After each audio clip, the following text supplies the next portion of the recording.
বাল হুয়া কুরআনুল মাজিদ ফি লাহ্হিম মাহফুজ। আল্লাহ তাআলা বলেন, আমি লৌহ মাহফুজে এই কোরআন মাজিদ সংরক্ষিত রেখেছি। বিশ্ব মানবতার প্রতি মহান আল্লাহ অপরন্ত দান হচ্ছে আল কোরআন। মহান রব্বুল আলামিন স্বয়ং এই কিতাবের সংরক্ষণকারী বলে ঘোষণা করেছেন। এই সম্পর্কে মহান আল্লাহ তাআলা বলেন, ইন্না নাহনু নাযালনা যিকরা ওয়া ইন্না লাহু হাফিজুন। আমি কোরআন অবতীর্ণ করেছি এবং অবশ্যই আমি এইটা সংরক্ষক। সূরাতুল হিজর আয়াত নম্বর 9। আরব দেশে স্মরণ শক্তি ছিল অতি। কোরআনে যে অংশ যখন নাজিল হতো, নবী করিম হযরত মুহাম্মদ মুস্তাফা সাল্লাল্লাহু আলাইহি সাল্লাম সাথে সাথে তা মুখস্থ করতেন। সুবহানাল্লাহ। যেমন নবী করিম সাল্লাল্লাহু আলাইহি ওয়াসাল্লাম বলেন, ওয়া আহিয়ানা ইয়াতামাসসালু লিয়াল মালাকু রাজুলান ফায়ুকাল্লিমুনি ফাঈমা ইয়াকুলু। কখনো কখনো জিবরাইল আমিন আমার কাছে মানুষের আকৃতিতে আগমন করে আমার সাথে কথা বলতেন। তারপর তিনি যা বলতেন তা আমি মুখস্থ করতাম। বুখারী শরীফ ওহী ওয়াদ্দা। এমনকি ওহী নাজিল হওয়ার সময় নবী করিম সাল্লাল্লাহু আলাইহি সাল্লাম আর দুই ঠোঁট ও জিহ্বা নেড়ে মুখস্থ করতে চেষ্টা করলে আল্লাহ তাআলা তাকে তা থেকে বিরত থাকার জন্য আদেশ করে বলেন, লা তুহাররিকু বিহি লিসানাকা লিতাআযালা বিহি ইন্না আলাইনা জামাআহু ওয়া কুরআনা ওয়া ইন্না কুরআনু তাবিউ কুরআনু। তাড়াতাড়ি ওহী আয়ত্ত করার জন্য আপনি আপনার জিহ্বা এটার সাথে সঞ্চালন করবেন না। এটা সংরক্ষক ও পাঠ, এটা সংরক্ষণ ও পাঠ করানোর দায়িত্ব আমার। সুতরাং যখন আমি এটা পাঠ করি তখন আপনি সেই পাঠের অনুসরণ করুন। সূরাতুল কিয়ামা আয়াত নম্বর 16 থেকে 18 পর্যন্ত। অনেক সাহাবী হাফেজে কোরআন ছিলেন। হাফেজে কোরআন সাহাবীদের কণ্ঠে কোরআনের বাণীর ধ্বনি প্রতিধ্বনি হতে থাকতো। সেই সময় থেকে আজ পর্যন্ত পৃথিবীতে অগণতি কোরআনে হাফেজ বিদ্যমান আছে। আমি কোরআন মাজিদকে মুখস্থ করা ছাড়াও রাসূল সাল্লাল্লাহু আলাইহি সাল্লামের যুগে তা সুষ্ঠুভাবে লিপিবদ্ধ করা হয়। এই কাজের প্রধান দায়িত্ব পালন করেন যায়েদ বিন সাবিত রাদিয়াল্লাহু তাআলা আনহু। তাছাড়া আবু বকর রাদিয়াল্লাহু তাআলা আনহু, ওমর রাদিয়াল্লাহু তাআলা আনহু, উসমান গনি রাদিয়াল্লাহু তাআলা আনহু, আলী রাদিয়াল্লাহু তাআলা আনহু, মুয়াবিয়া রাদিয়াল্লাহু তাআলা আনহু, জুবাইর ইবনে আওয়াম রাদিয়াল্লাহু তাআলা আনহু, উবাই ইবনে কাব রাদিয়াল্লাহু তাআলা আনহু, আব্দুল্লাহ ইবনে রাওহা রাদিয়াল্লাহু তাআলা আনহু, আমর ইবনে আস রাদিয়াল্লাহু তাআলা প্রমুখ তবে ওই হিসাবের দায়িত্ব পালন করেন। এছাড়া আরো বেশ কয়েকজন সাহাবী কাতিবে ওহী ছিলেন। তখনকার যুগে লেখার উপকরণ দুর্লভ। মুদ্রণ যন্ত্র আবিষ্কৃত না হওয়া সাহাবীগণ কোরআনের আয়াত, খেজুরের ঢাল, ফস্তুর খণ্ড, চামড়া,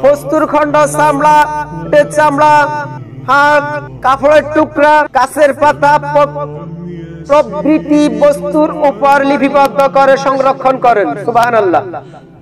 এই প্রসঙ্গে প্রখ্যাত সাহাবী যায়েদ ইবনে সাবিত রাদিয়াল্লাহু তাআলা আনহু বর্ণনা করেন, কুন্না ইনদা রাসূলুল্লাহ সাল্লাল্লাহু আলাইহি ওয়াসাল্লাম নুআল্লিফুল কুরআনা মিনার রিকাই। আমরা রাসূলগণের নিকট চামড়া ও গাছের পাতা কোরআন লিপিবদ্ধ করতাম। ইকান প্রথম খণ্ড, পৃষ্ঠা নম্বর ৭৬। তাছাড়া কোরআন নাজিলের সময় কোরআনের আয়াতসমূহ হাদিসের সঙ্গে সংমিশ্রণের ভয়ে রাসূল সাল্লাল্লাহু আলাইহি সাল্লাম সাহাবীদের শুধু কোরআন লিপিবদ্ধ করার জন্য আদেশ দিতেন। সুবহানাল্লাহ। এই প্রসঙ্গে হযরত আবু সাঈদ রাদিয়াল্লাহু তাআলা আনহু বলেন, আন আবি সাঈদিল খুদরি আন্না রাসূলুল্লাহ সাল্লাল্লাহু আলাইহি ওয়াসাল্লাম ক্বালা লা তাকতুবু আন্নী ওয়া মান কাতাবা আন্নী গায়রাল কুরআনি ফালিয়ামহুহু। রাসূল সাল্লাল্লাহু আলাইহি সাল্লাম ইরশাদ করেন, আমার পক্ষ হতে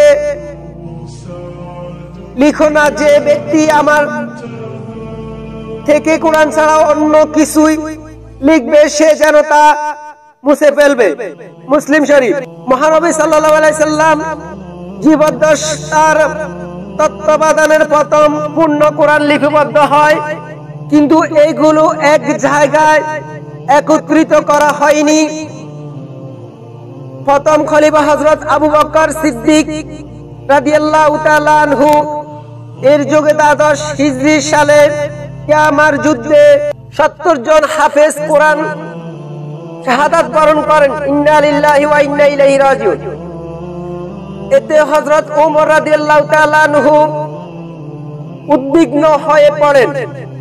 তিনি খলিফা হযরত আবু বকর সিদ্দিক রাদিয়াল্লাহু তাআলা আনহুকে বলেন, এভাবে ধর্মযুদ্ধে হাফেজগণ শহীদ হতে থাকলে কোরআনের অনেক অংশ লিপিবদ্ধ হওয়া আশঙ্কা রয়েছে। অতএব আপনি কোরআন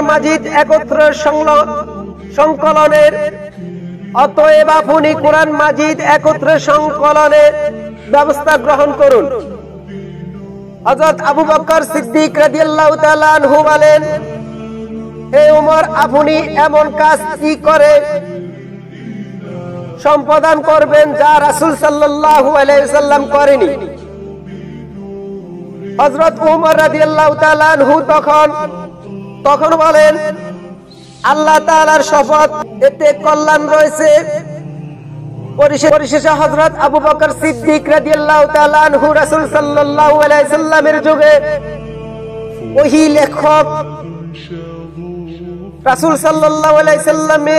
ওহী লেখক যায়েদ ইবনে সাবিত রাদিয়াল্লাহু তাআলা আনহুকে এইগুলোর দায়িত্ব প্রদান করেন। যায়েদ ইবনে সাবিত রাদিয়াল্লাহু তাআলা আনহু নিজে হাফেজে কোরআন ছিলেন। তিনি কোরআন সংকলন করার ব্যাপারে দুইটি পদ্ধতি অবলম্বন করেন। একটি হলো কোরআনের আয়াতটি সংশ্লিষ্ট সাহাবী মুখস্থ বলবেন, অপরটি হলো তিনি মহানবী হযরত মুহাম্মদ মুস্তাফা সাল্লাল্লাহু আলাইহি সাল্লামের যুগে লিখিত ওই আয়াতটি প্রদর্শন করবেন। তিনি লিখিত ছাড়া কোরআনের আয়াত সত্যায়নের জন্য শুধু হেফজ যথেষ্ট মনে করেননি। তিনি বহু যাচাই বাছাই করতেন। সাহাবায়ে কেরামের নিকট রক্ষিত রাসূল সাল্লাল্লাহু আলাইহি ওয়াসাল্লাম এই জীবদ্দশা লিখিত বিভিন্ন পান্ডুলিপি থেকে গ্রন্থকারে কোরআন লিপিবদ্ধ করেন। লিপিবদ্ধ কোরআন খানা হযরত আবু বকর সিদ্দিক রাদিয়াল্লাহু তাআলা আনহু এর তত্ত্বাবধানে রাখা হয়। তার ওফাতের পর এটি হযরত ওমর রাদিয়াল্লাহু তাআলা আনহু হেফাজতে থাকে। তার শাহাদাতের পর তার ওসিয়ত অনুসারে কোরআনের এই কপিটি নবী করিম হযরত মুহাম্মদ মুস্তাফা সাল্লাল্লাহু আলাইহি সাল্লামের স্ত্রী বিবি হাফসা রাদিয়াল্লাহু তাআলা আনহার নিকট গচ্ছিত থাকে। তৃতীয় খলিফা হযরত ওসমান গনি জিন্নুরাইন এর যুগে ইসলামী সাম্রাজ্যের ব্যাপক প্রসার ঘটে। ইসলামের প্রসারের পরে বিভিন্ন জাতীয় ভাষাভাষী লোকরা দলে দলে ইসলাম কবুল করেন। সুবহানাল্লাহ। তাদের অনেকে কোরআন পাঠন পদ্ধতি অনুসরণ করে কোরআনের বিশেষ শব্দ উচ্চারণ করতে পারত না। বিশেষ করে আর্মেনিয়া এবং আজারবাইজান যুদ্ধে সমবেত মুসলমানদের কোরআন পাঠ পদ্ধতিতে বিভিন্নতা থেকে বিশিষ্ট সাহাবী হুযায়ফা রাদিয়াল্লাহু তাআলা আনহু খলিফা হযরত ওসমান রাদিয়াল্লাহু তাআলা আনহুকে বিষয়টি অবহিত করেন। তিনি অবিলম্বে এই নিয়ে নিত্য স্থানীয় সাহাবীগণের সাথে পরামর্শ করে চারজন বিশিষ্ট সাহাবী সম্বন্ধে একটি বোর্ড গঠন করেন। এর চারজন সাহাবী হচ্ছেন হযরত যায়েদ ইবনে সাবিত রাদিয়াল্লাহু তাআলা আনহু, আব্দুল্লাহ ইবনে জুবাইর রাদিয়াল্লাহু তাআলা আনহু, সাঈদ ইবনুল আস রাদিয়াল্লাহু তাআলা আনহু, আব্দুর রহমান ইবনে হারিস রাদিয়াল্লাহু তাআলা আনহু। ইতকান পৃষ্ঠার নম্বর 79, প্রথম খণ্ড, আল্লামা জালালউদ্দিন সুয়ুতী। হযরত ওসমান গনি রাদিয়াল্লাহু তাআলা আনহুর উদ্যোগে হিজরি 24 সালে শেষবারের মতো কোরআন সংরক্ষণের সিদ্ধান্ত গৃহীত হয়। এই বোর্ড হযরত হাফসা রাদিয়াল্লাহু তাআলা আনহু এর নিকট সংরক্ষিত হযরত আবু বকর রাদিয়াল্লাহু তাআলা আনহু এর আমলে লিখিত মূল কপিটি সংগ্রহ করে। উক্ত বোর্ড পূর্ব লিখিত কপিটি অনুসরণ করে পাঠ উচ্চারণের বিভিন্নতা দূর করার জন্য শুধু কুরাইশি উচ্চারণ ও ভাষা তার আরো 7টি কপি প্রস্তুত করেন।